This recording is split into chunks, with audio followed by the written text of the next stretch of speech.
Good evening, and welcome again to Public Perspective.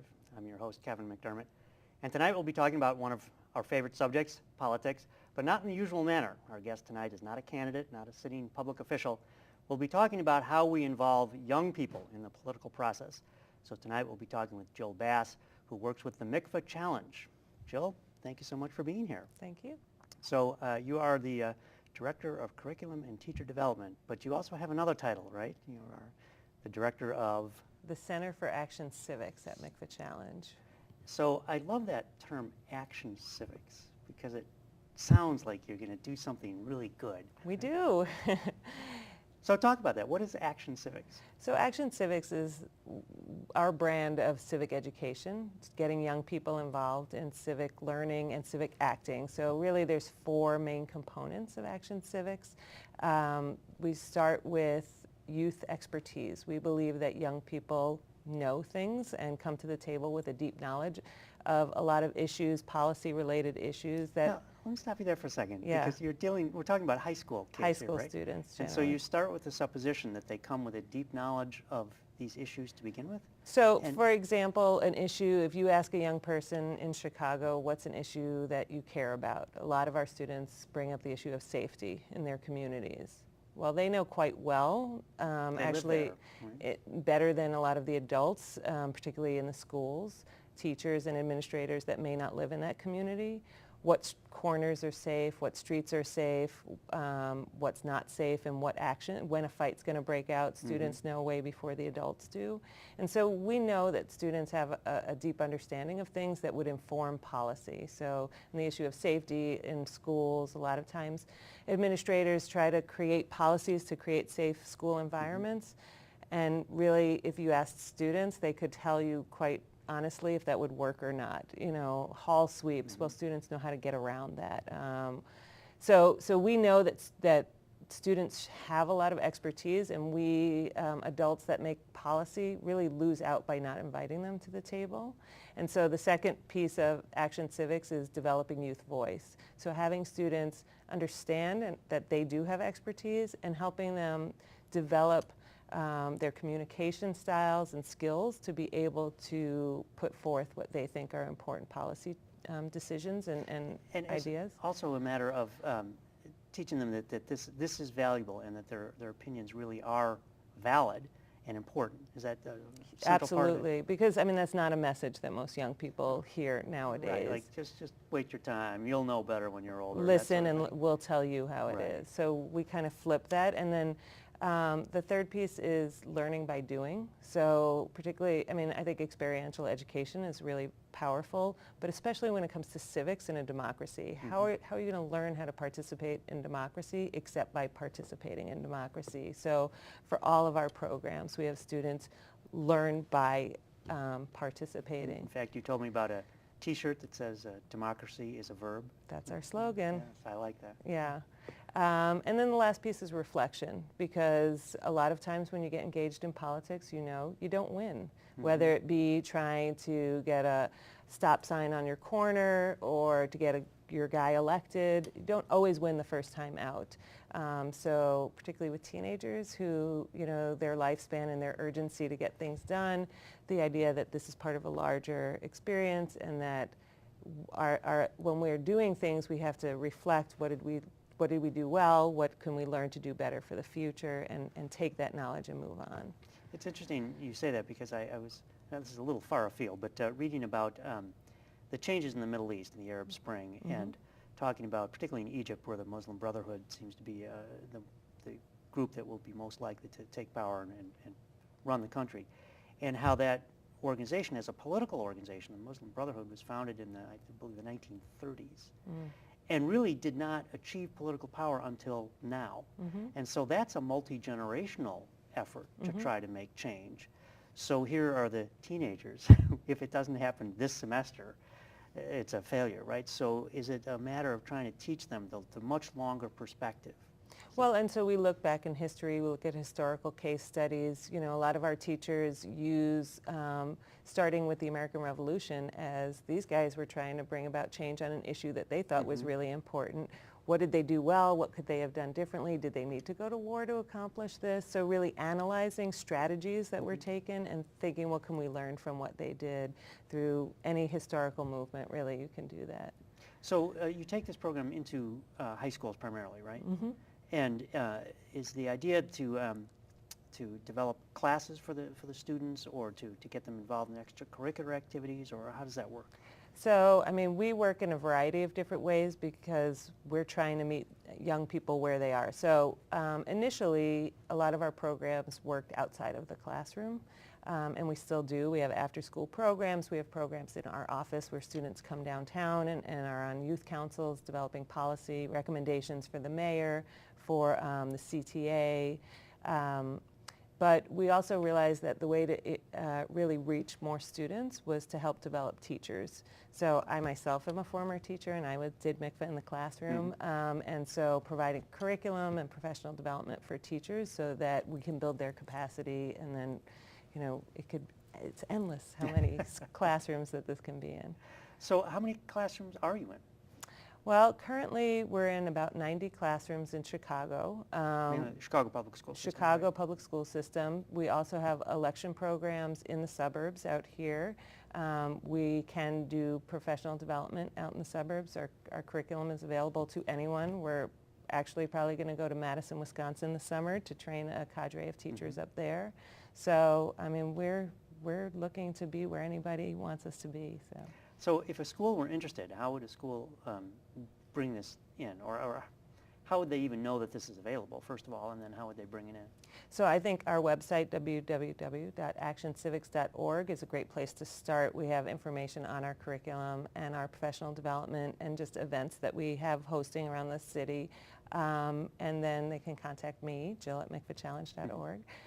But we meet with principals and teachers all the time to talk about the needs and the capacities at schools and what program might fit the best for what they're trying to accomplish. So I realize now as we're talking that you and I talk about the Mikva Challenge as though everyone knows what Mikva is or means, and that's probably not true, right? No, it's not. So let's talk a little bit about the Mikva part of the Mikva Challenge. Sure. So Mikva Challenge is for Abner Mikva and Zoe Mikva, who started the foundation. Zoe being his wife. Zoe being his wife. And Ab, for people who don't know, has the distinct honor of being in all three branches of government. He was a judge, he was a congressman, and he was White House counsel to Bill Clinton. So, you know, he knows. In fact, he was a chief judge in the District of D.C., was he not, the appellate court? Mm-hmm. Right, so he has a distinguished career in all three branches. That's right. So, you know, their interest was to help engage young people in the political process, particularly students who may not have that easily accessible through their home life and their, you know, their communities. So it started in Chicago, and it started with our election program over 12 years ago. And so the mikvahs are still involved to this day, right? Mm-hmm. Though less Mm-hmm. so, they're getting up in years, right? Yeah, but they come, I mean, we have a fundraiser coming up April 19th, and they'll be there, and people can come to that too, support the organization. There's also an event later in April, right? Yeah, April 28th is our Civics Fair, which is a really just, it's a feel-good experience because it's the opportunity to see our students showcase all the work that they've done through the year. So we have students who have been working to bring about changes in their communities, in their schools. We have students who have been campaigning all fall and spring long to get their candidates out on students that were in Iowa for the Republican primaries. So they get to come and share their work. So it's kind of like a science fair, but it's exactly right. Your posters talk about... Except they're all winners. We don't award winners. Because, I mean, they really do all exceptional work. And I think one of the things, because I did this in the classroom, that I think is really exceptional is you know, they do bring about changes in their community, and they do help get people elected. But for a teacher, what is really meaningful about this is it changes the students too. I mean, my students were different after they engaged in this program. How so? They were empowered, and they, you know, so even when they go off to college, students who maybe felt really disenfranchised by institutions, they were not afraid to, I need help, I'm going to go to my professor's office hours. I remember going to Springfield with a group of students, and they were so nervous to lobby. We were lobbying. I don't know, what are we supposed to do? And they all got dressed up really nice, and, oh, we're going to meet these legislators. And then once they're just people. Yeah, they're just just like you and regular, me. like we just talked to them in the hallway, and this guy just went and bought us a soda, and they just realized like it's not that hard to have your voice heard and to get your opinion out there to your representatives. That's what their jobs are. They work for you. It's easy to lose sight Well, of that in modern America. yes. But I think it's really wonderful that we continue to remind students that no, these are public servants, and that term has kind of lost currency, public servant. What does that mean? Well, it means you really do need to serve the public. And so as you educate these kids, you're trying to remind them, right, that, look, they really are there to help you out, and you need to just know how to work that system, right?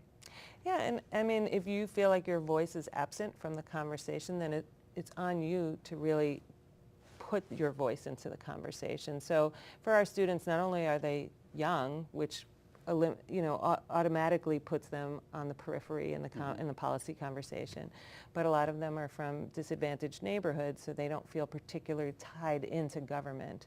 And so we work, a big part of what we do is say government is not this thing out there. Government is right. I mean, we do a lot of work with local government. So, I mean, the government that's going to impact you the most is the one that's right outside your door. And you know what?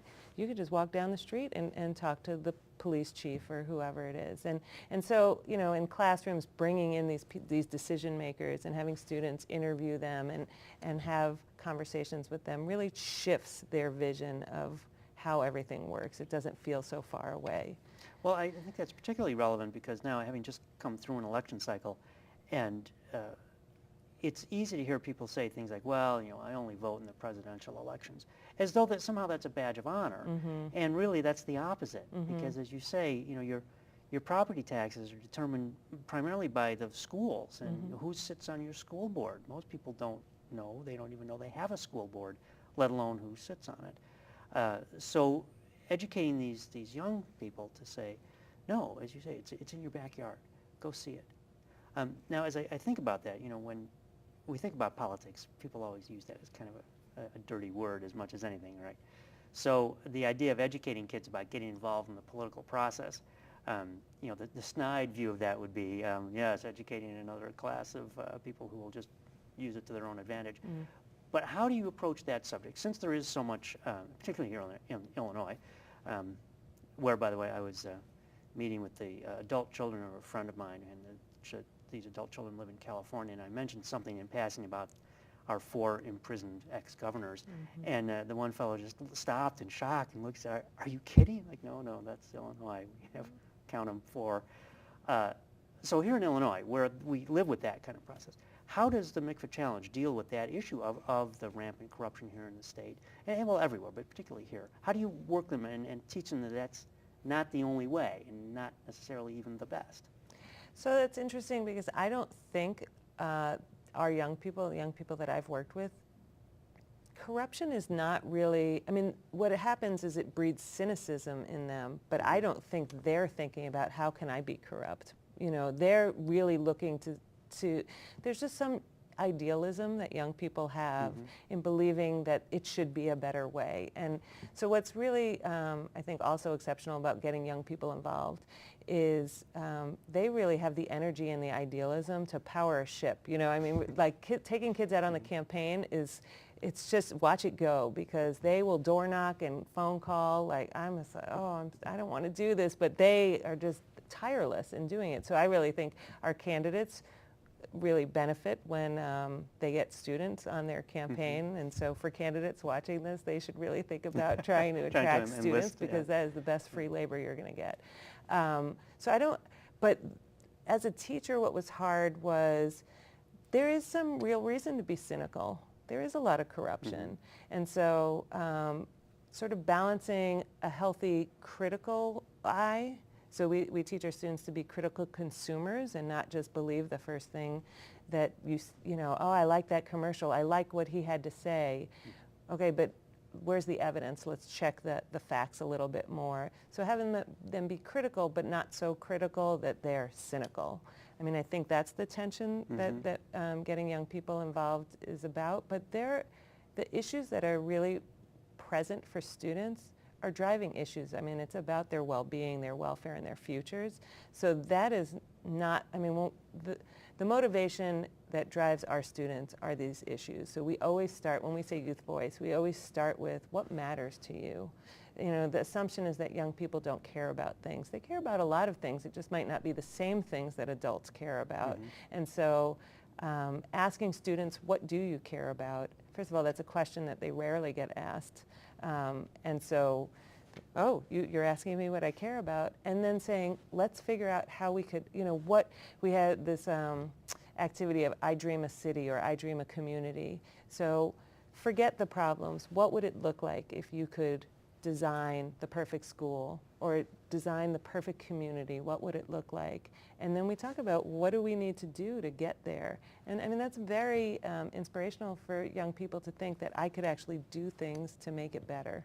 And do you then also do the feasibility as well? Like you can create this perfect vision, but let's examine how would that really work? You know, well, what's the other side of that? If you change this, what suffers on the other side? So you go through that whole critical thinking process? Yeah, and strategy. I mean, so we talk about what's the best way to accomplish that, because there's you know, students, when you talk about strategy for taking action, everybody wants to do a walkout or a rally because it's super fun, it's sexy, you get out of school for the day, you know, let's do a walkout. But when you think about what the goal is of what you're trying to accomplish, is a walkout really the best? I mean, it's going to be the most fun maybe, but is it going to accomplish what you want to do? So sometimes the best strategy is a little less exciting, but it's more effective. So getting students to really critically analyze their goals and what would make them, you know, what would be the most effective way to make them happy. And now, in the curriculum, do you talk about the various forms of activism? So, for example, I know, having worked a lot with people involved in anti-war movements, and there's always a debate about what's effective.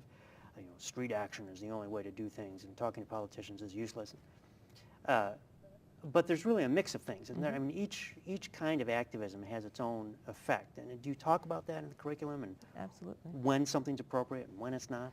Well, and we don't tell them when it's appropriate. We ask them, given what you're trying to accomplish, what you know, think through the steps and what would be most effective. And actually, I mean, it's where you see the generational divide is they have, you were mentioning Arab Spring, they have strategies that a lot of adults, you know, we could tweet about it and do all these things that I had, okay, that's not what we did when I was younger, but okay. And so, but really, yeah, that there's a whole range. I think what we really push students to, because I think the natural place for a lot of people to go is, what can I do to make things better? And we really want them to think about how can policy change so that it's sustainable? So instead of doing a clothing drive to help the homeless, how can we change how the laws are in this country so that we don't have to do clothing drives every winter? So less about these one-shot events and more about sustainable policy change. So what kind of, anytime you try to do the right thing, like no good deed goes unpunished and that cliche, what kind of pushback do you get from schools, from anywhere, or is this just widely received as a positive thing? I think the hard thing right now is we're in a very big testing culture and standards driven, and I think for some people they think this word, you know, first of all, civics is not a mandated course in Illinois. It doesn't get tested for. Right? It doesn't get tested. Social studies is unfortunately undervalued as a science because it's not a tested area. And so we've really pushed this idea of, you know, you hear a lot about we need to prepare students for college and career. And so we add the third C to that, which is citizenship, which is whether you go to college or you go right into the job market, all citizens in a democracy. And really the future, I mean, our founding fathers said it, is that it has to be born anew every generation. It's not something you're inherently born with, as an understanding of how to keep democracy alive. And so it really is imperative that I mean, look at voter turnout. If we don't have people, the legitimacy of our democracy is at stake. So There is a civic mission of schools that we believe, and there's actually a Illinois Civic Mission Coalition that Mikva is part of, and a number of organizations around the state are part of, that we think this is something that schools really should take seriously as part of their mission. And so, and as I mentioned before the show, I sit on a local suburban school board as well, and I will tell you, you're correct. All the emphasis is on reading skills and science and mathematics, which clearly are necessary. I mean, you can't ignore those subjects, and if you can't read, even citizenship becomes a lot harder, right? Sure. So I don't mean to say anything about those core elements that are necessary, but we don't think much about citizenship as a subject, and yet, as you've mentioned, that's really the core of democracy. As we talk about democracy as a verb, or as Mickey Mantle said, life is not a spectator sport. You got to get involved. Politics is not a spectator. That was one of our T-shirts too. Was it? Not a spectator sport. There you go. So you have to get involved in order to make it work. So do you think that there will be a shift, or is that something actually that Mikva Challenge as an organization is trying to accomplish, to try to get that consciousness about the need for this as an educational, a piece of the educational puzzle? So yes, but I also think that there's this really false dichotomy that you're either learning English or learning reading or you're learning civics. I mean, really all the things that our students learn are Common Core standards for reading and writing. They're learning 21st century skills. They're learning how to communicate. They're learning how to be persuasive. They're learning how to write. They're learning how to think critically, which, depending on who you talk to, may or may not be tested on these exams. Right. But I mean, these are skills that they're going to need in college and to be successful in life. And we're not just sitting there drilling them on the 3 branches of government, right? Right. So I mean, these are real life skills. In fact, you have an entire semester's worth. The course is a semester-long course just on these kind of subjects, right? That's right. We have a course, Democracy in Action. That's a civics course. Right? And so within that course, and it's interesting to think about that, because I'm glad you bring that up, because you think about civics as being, here's the 3 branches and here's what the city government does. But that doesn't sound like that's your approach. I mean, yes, they have to know that, but your approach sounds more like, let's see what it means to actually be a part of this and to get involved and take steps to become an active citizen. Right? And so if I ask you, and you don't care at all about government, let's say, oh, do I care? It's all a bunch of crooks. But I say, well, what do you care about? And then we use that as the lens to get you, well, then who would be the person that you would want to, that could change that? Let's look at how government's set up to figure out who's the right person that you would need to go to, and what could you do to bring about change? So you're learning about how the system works. We'll say that that's the cheese on the broccoli. You don't realize that you're eating the broccoli because it's driven by something you care about. As someone who likes broccoli and doesn't like cheese Oh, all that much. well, then that analogy doesn't work right, for you. but I understand the principle. Right. So you were in 90, and when you say you're in 90 classrooms, is that 90 different schools? No, we have some schools that have more than one teacher in a classroom, and we have some teachers that do it in multiple classrooms. So do you set goals for yourself, like by 2015? World domination. Yeah, there you go. Absolutely. Right. That's what politics is about, right? Yeah. Just world domination. Right. So what is the overall long-term plan for Mikva Challenge? So we're right now working, we would like to be in more schools, but we'd also like to, in the schools that we're in, really deepen the work that we do. So a lot of times it's, this one teacher that does really cool stuff with their 30 kids. But we think that this is something that all students should have access to. So we are in Chicago, but as I mentioned, we're branching into the suburbs. We have election programs in the suburbs. And I'm not kidding, world domination. At least nationally, come on. Right. Well, actually, though, interestingly, I mean, there's no reason why this couldn't be an international type of effort, right? Particularly in countries where democracy is brand new, right? And people really legitimately don't know how it works and what it means to petition your government or to run for office. Mm-hmm. In fact, I had a guest on the show some years ago who was the mayor of Amman, Jordan, and we started talking about politics, and he really didn't know what I was talking about. It turns out in Jordan, the mayor is appointed by the king, so he'd never run a campaign. It's like our school board. Yeah. So it was interesting to see that kind of difference in culture, and so overseas you would get that. But I think even here people are very turned off by politics.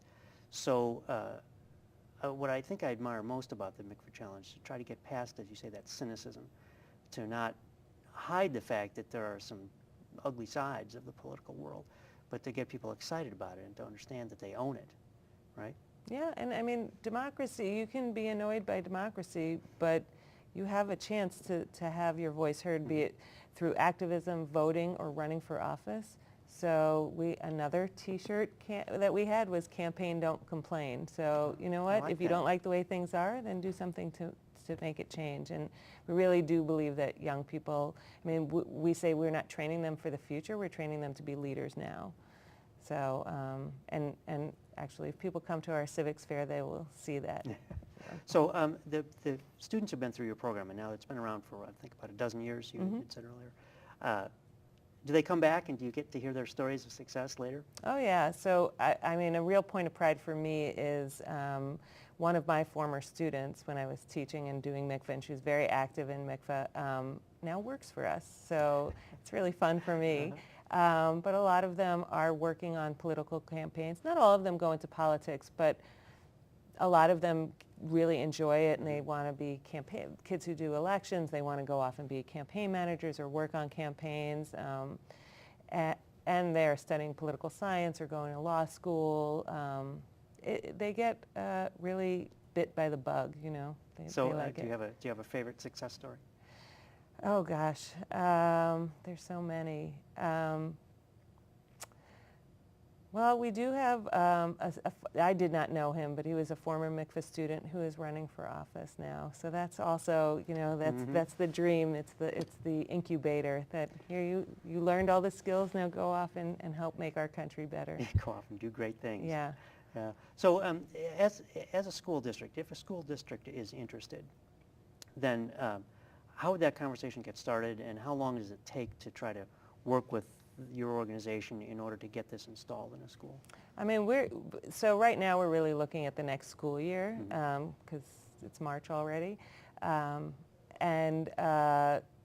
We are meeting with principals and teachers right now to get things in place for the fall. So they would just need to contact me. And we've got your contact information up there. Excellent. So, very good. And we are happy. We're excited to go out and be in new schools. So I hope people do reach out. Well, I hope they will too. And so we're already out of time. So Jill, I want to thank you so much for being here. Thank you. It's been a pleasure talking to you. I love talking about democracy, and I'm glad to hear that we're educating the young people to do it the right way. We're trying. So thank you so much. Thank you. And thank you for joining us once again on Public Perspective. I'm your host, Kevin McDermott. Please join us every Saturday night on Comcast Channel 19 at 8 o'clock, and you can also find us on the web at publicperspective.tv. Till next time, thank you and good night.